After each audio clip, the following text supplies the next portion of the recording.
Chaos in Paris just hours before the Olympic Games opening ceremony. Authorities are thinking something like 800,000 people could be affected. Plus, Netanyahu's speech exposes division. Netanyahu said Israel must retain overriding security control of Gaza for the foreseeable future to ensure it never again poses a terror threat. The Biden administration opposes a long-term Israeli troop presence in Gaza.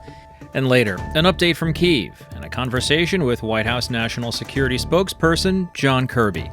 Today is Friday, July 26th, and this is VOA's Flashpoint Global Crises.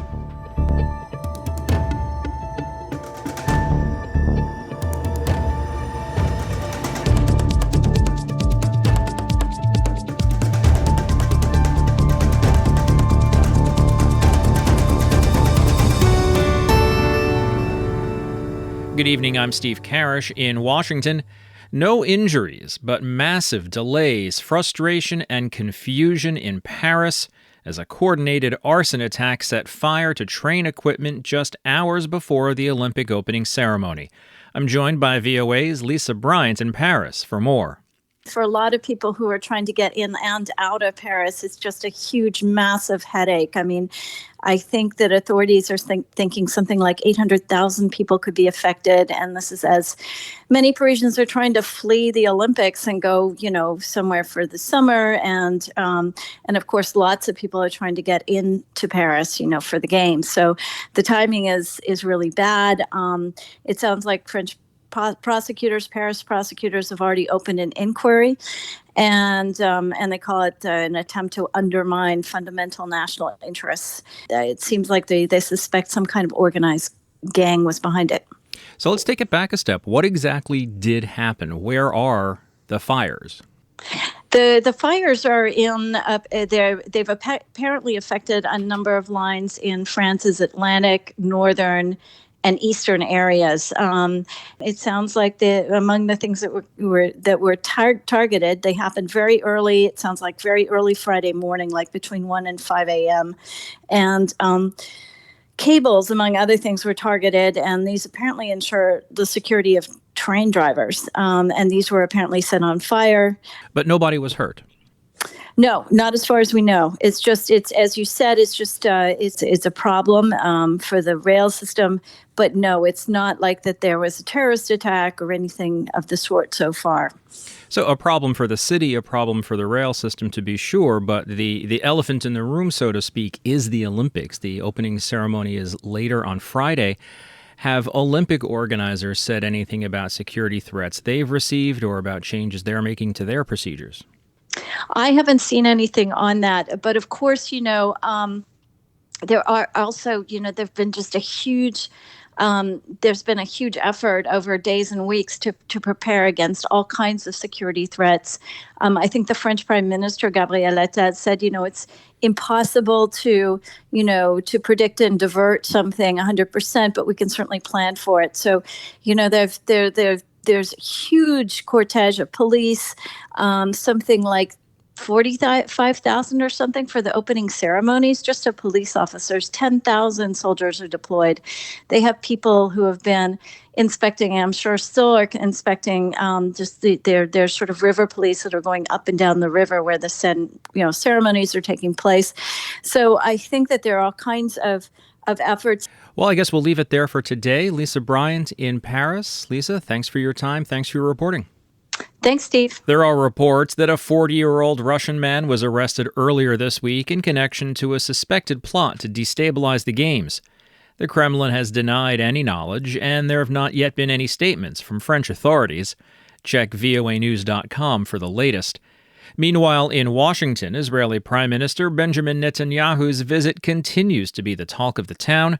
President Joe Biden and Vice President Kamala Harris met separately with Israel's leader on Thursday as a sensitive moment in the Gaza conflict collided with an unprecedented moment in American politics. All this as Netanyahu plans to meet on Friday with former president and current Republican nominee Donald Trump in Florida. White House correspondent Anita Powell reports from Washington. U.S. President Joe Biden on Thursday brought Israel's leader into the calm eye of America's political storm. as the two tried to hash out a lasting peace to silence the suffering in Gaza. Biden said little. Well, welcome back, Mr. Prime Minister. We got a lot to talk about. I think we should get to it. But Vice President Kamala Harris took a firm tone after her own meeting with Prime Minister Benjamin Netanyahu hours later, centering on the horror experienced by the people of Gaza. She urged Israel to take the deal on the table to end the fighting and free the hostages. I also expressed with the Prime Minister my serious concern about the scale of human suffering in Gaza, including the death of far too many innocent civilians. And I made clear my serious concern about the dire humanitarian situation there, with over 2 million people facing high levels of food insecurity, and 500,000 people facing catastrophic levels of acute food insecurity. What has happened in Gaza over the past 9 months is devastating. Her words were amplified by protesters outside the White House on Thursday, who object to the Israeli military's conduct in Gaza and want Biden to dial back his support. The White House said the meeting with Biden was productive, but didn't cite any breakthroughs. This was a good discussion with the Prime Minister and his team. The President had a chance to lay out his concerns about where we are on the ceasefire deal and getting us to conclusion on that, as well as to talk about a range of other issues. Iran's destabilizing activities, the tensions at the blue line up with Lebanon, the need for more humanitarian assistance getting to the people of Gaza. There was a lot on the agenda. On Friday, Netanyahu meets with Republican presidential nominee Donald Trump. This trio of talks is obviously a delicate political balancing act for the Israeli leader. But some pro-Israeli analysts argue that Netanyahu's defiance of Washington has garnered results. There's more likelihood of a ceasefire now than there was a couple of months ago before Israel went into Rafah. Vice President Harris told them they shouldn't go in or there'll be consequences. Biden didn't want them to go in. It turned out actually to be a pretty successful mission. They haven't finished Rafah, but they were able to quickly move a lot of the Palestinian civilians into other areas so the Israeli military, could fight Hamas. Netanyahu's detractors both outside and inside Congress disagree. And as they like to remind the future president, whoever he or she will be, they have a say too. Anita Powell, VOA News, Washington. As the world saw on Wednesday, Israeli Prime Minister Benjamin Netanyahu's speech to Congress highlighted U.S. partisan divisions on his conduct of the war against the Hamas terror group and some of his differences with President Joe Biden on how best to secure Israel's future. VOA's Michael Lippin looks at how Netanyahu's address and Biden's decision last weekend not to run for re-election may affect U.S. policy on the Israel-Hamas war in the coming months. America and Israel must stand together. Speaking to a joint meeting of Congress, Israeli Prime Minister Benjamin Netanyahu on Wednesday urged the United States to keep standing with Israel as it works to secure the release of hostages held by Hamas and defend against attacks by other Iranian proxies. Richard Goldberg is a senior advisor at the Foundation for Defense of Democracies. I think there was a lot in there for the White House to like. There was obviously not just the direct praise of President Biden, but again, this commitment to getting a deal done for the hostages, for a ceasefire, not for closing on a pathway to a ceasefire, both in Gaza and on the northern front in Israel, the opening to somehow getting to a normalization deal with Saudi Arabia. Netanyahu said Israel must retain overriding security control of Gaza for the foreseeable future to ensure it never again poses a terror threat. The Biden administration opposes a long-term Israeli troop presence in Gaza, seeing that as inconsistent with its goal of helping Palestinians to achieve independence as part of a two-state solution to their conflict with Israel. Alison McManus is Managing Director of National Security at CAP Action. Unfortunately, Prime Minister Benjamin Netanyahu continues to demonstrate, as he did yesterday, that he is not on board with that vision. And so this will be a continued challenge for President Biden. But I didn't hear anything in the speech yesterday that that said to me that Netanyahu is bringing something new that might change Biden's trajectory. By deciding not to seek re-election, the U.S. president has only half a year to use his powers to try to influence Israel's path. Again, Richard Goldberg. When we look at the delivery of weapons to Israel, that, of course, he continues to control the spigots there of whether or not weapons come to Israel and how fast they come to Israel. So there's a lot of levers here politically, militarily, diplomatically, strategically, economically that the president still has at his disposal for 6 months. Thousands of anti-Israel activists gathered in Washington on Wednesday to demand an end to U.S. aid for Israel, accusing it of committing war crimes against Palestinians. It is a sentiment shared by some Democratic lawmakers.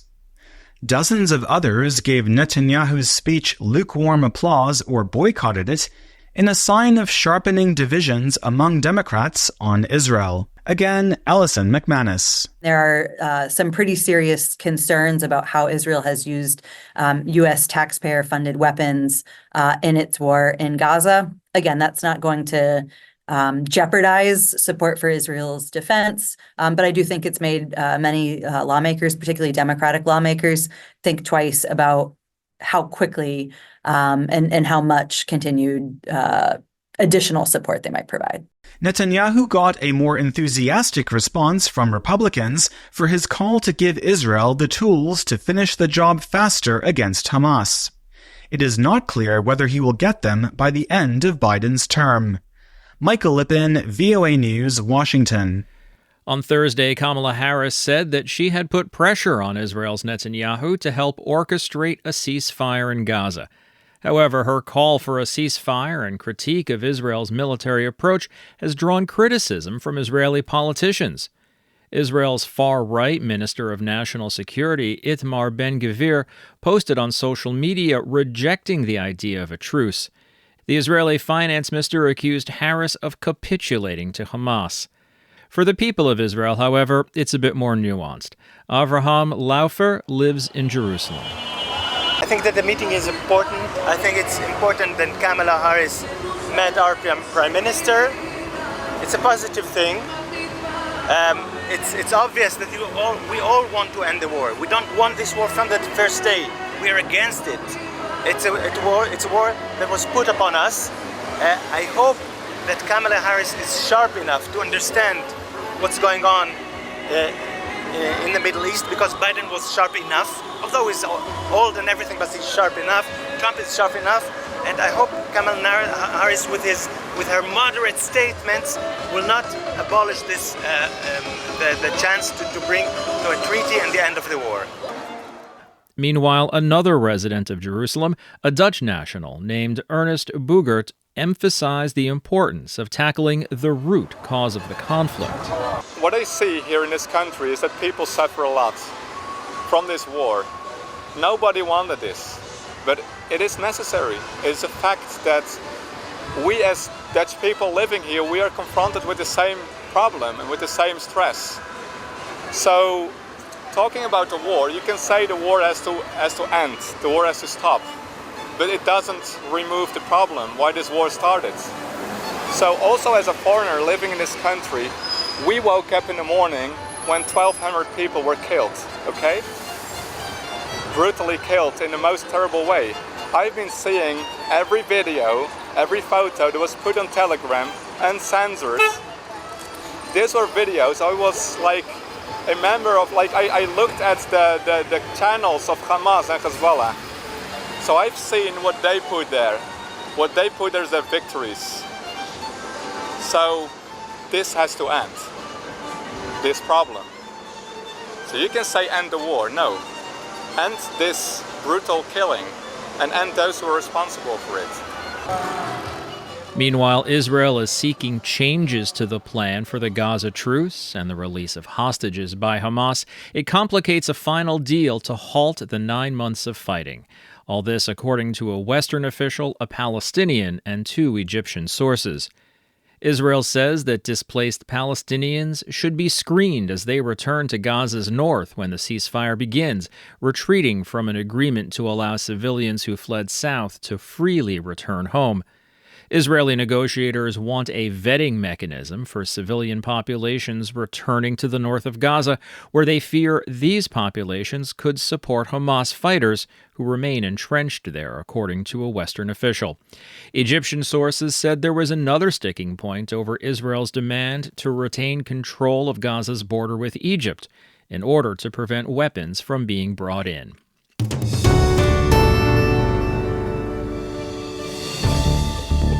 You're listening to Flashpoint Global Crises from the Voice of America. I'm Steve Karish in Washington.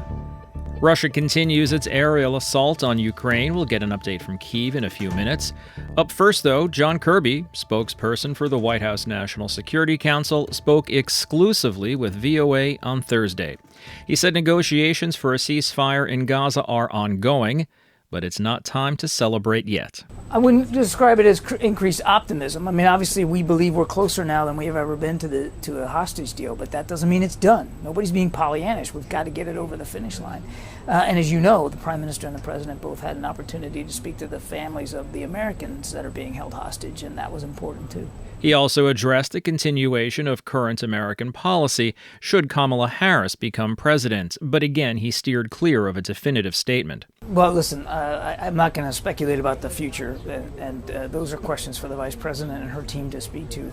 What I can tell you without question is that she has been a full partner in the pursuit of the policies that this administration has made clear are important to us with respect to the Middle East and the war in Gaza. She's been a full partner, had conversations with Israeli counterparts on her own.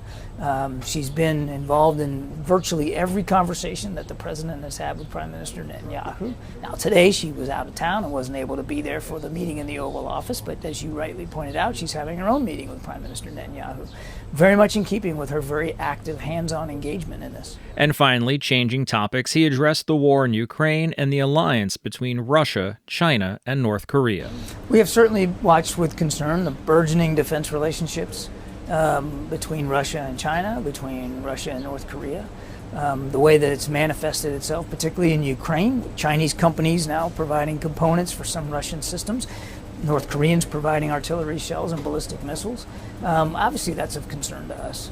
And we have and will continue to take the appropriate action to make sure that these countries are held accountable for what they're doing in terms of, or their companies are doing in terms of supporting the war in Ukraine. And for an update on that war in Ukraine, we turn to our Kyiv correspondent, Anna Chernikova, with news about some new financial aid from the EU and another night of shelling. The European Union announced the transfer of 1.5 billion euros of the profits from frozen Russian assets to support Ukraine.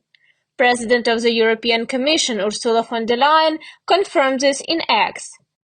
According to von der Leyen, the money is intended to support the defense and reconstruction of Ukraine. She wrote that there is no better symbol and better use for the Kremlin's money than to make Ukraine and all of Europe a safer place to live. Also, according to Reuters, European Economic Commissioner Paolo Gentiloni said that the group of 7 countries will probably conclude a framework agreement on providing Ukraine with a $50 billion loan at the expense of the frozen Russian assets by October. Meanwhile, Ukraine was under massive Russian shelling for the 3rd night in a row. In the early hours of July 26, Russian forces launched a massive drone attack across Ukraine. Ukrainian air defense reported the destruction of 20 of the 22 incoming drones in the Kherson, Sumy, Zhytomyr and Chernihiv regions. Also, the Russian army hit the Donetsk region with an Iskander ballistic missile, the Ukrainian Air Force reported. No casualties were reported. Russian forces launched the drones from the territory of Russia and occupied Crimea.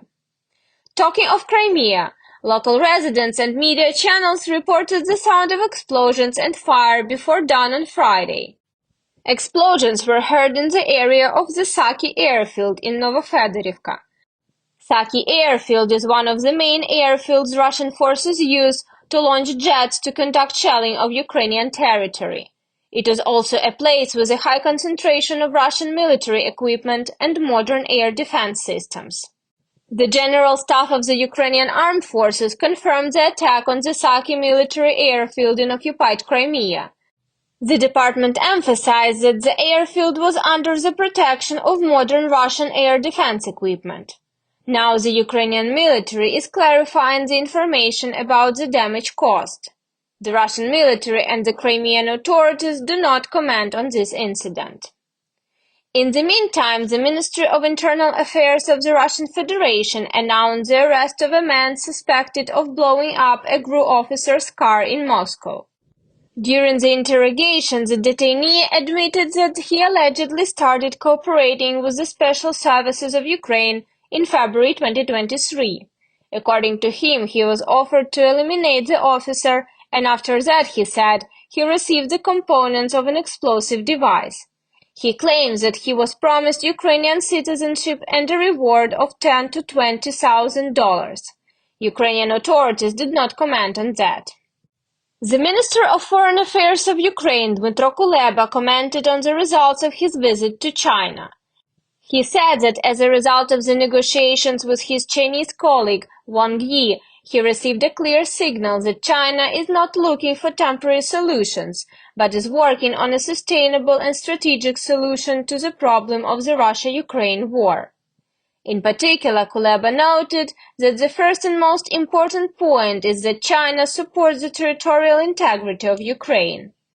According to him, Wang Yi very clearly and repeatedly stated that China's position on supporting the sovereignty and territorial integrity of Ukraine is inviolable.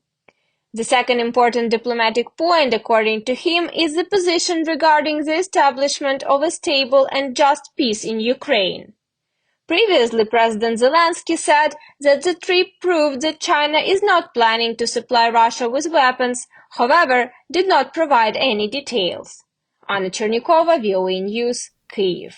As wildfires are raging across the western U.S. and Canada, Jasper National Park in Alberta, one of the world's natural wonders, is in danger. Reuters' Freddie Joyner has the story. To those in Alberta and around the world who have experienced the magic of Jasper, the magic is not lost and it never will be. Alberta Premier Danielle Smith choked back tears at a news conference Thursday as she described the impact of a raging wildfire that has devastated the western Canadian tourist town of Jasper. We're seeing potentially 30 to 50% structural damage. We don't know particularly which structures have been damaged and which ones have been destroyed, but that's going to be a significant rebuild and significant displacement for a long period of time. Jasper is in the middle of mountainous Jasper National Park in the province of Alberta. The town and the park, which draw more than 2 million tourists a year, were evacuated on Monday, when officials estimated there were up to 10,000 people in the town and an additional 15,000 visitors in the park. One major concern for responders is if the fire damages the Trans Mountain oil pipeline, which carries hundreds of thousands of barrels per day of oil from Edmonton to Vancouver. Alberta Wildfire Information Unit Manager Christy Tucker. There are 176 wildfires burning in the forest protection area of Alberta. 54 of those are out of control, 50 are being held, and 69 are under control. According to Parks Canada, the Jasper fire was caused by a lightning strike on Monday afternoon and fueled by strong winds. Environment Canada is forecasting rain for Thursday, which might help firefighters. The Jasper fire could be one of the most damaging in Alberta since a 2016 blaze that hit the oil town of Fort McMurray, forcing the evacuation of all 90,000 residents and destroying 10% of all structures in the city. That's Freddie Joyner of Reuters reporting for us, and that's going to wrap up today's show. There's more VOA coverage 24 hours a day on our website, voanews.com, and across our social media platforms. On behalf of everyone here at VOA, thanks for listening. Until next week, I'm Steve Karish.